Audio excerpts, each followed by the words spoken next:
Assalomu alaykum. Mana Xitoyning Chunfen zavodidan granulyatorlarimiz yetib keldi. Ushbu granulyatorlarimiz 100, 150, 135 va 180 model granulyatorlar. Sizlarni hozir qisqacha tanishtirib o'tamiz. Ushbu granulyatorimiz 150 model granulyator bo'lib, bu 45 kilovat katta motor, 18,5 kichkina motor bo'ladi. Ishnikimizning uzunligi 2,5 metr, ichki diametri 150 bo'ladi. 80 kilovatli induksion bilan jihozlangan. Bu kichkinasi avtomat golovka. Bu yerda 135-100 model granulyatorlarimiz, 135 model granulyatorimizni uzunligi 220, ichki diametri 135 bo'ladi. 60 kilovatli induksionli bo'ladi. Bu granulyatorimizni konveyer bunkerlari. Bu yerda o'sha granulyatorimizni boshqaruv pulti. Har bitta invertor oldi tarafga chiqarilib, oldi orqa qilingan. Invertorlar bilan jihozlangan. Ushbu reskamiz 200 model reska bo'lib, 3 kilovatli frezali reskamiz.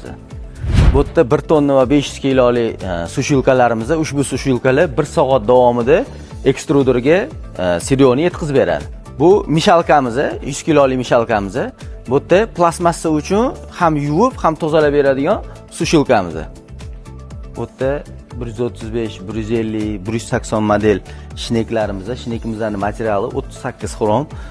Bu yerda o'shalarimizga reduktorlar bor. Har bitta granulyatorimizni reduktorlari 135 model granulyatori 360 golovkalari va bu yerda 150 modelli 410 golovkalari ham bizda mavjud. Ushbu drabelkamiz mintali drabelka bo'lib, bu aslida salafan bilan qop uchun mo'ljallangan. Motorlari kattasi 45, kichkinasi 11 kilovatli bo'ladi. Bunisi xuddi shuni kichkinasi 8 tali drabelkamiz 30 kilovatga 7,5 kilovat motor bo'ladi. Bu ham salafan, ham qop uchun mo'ljallangan aslida.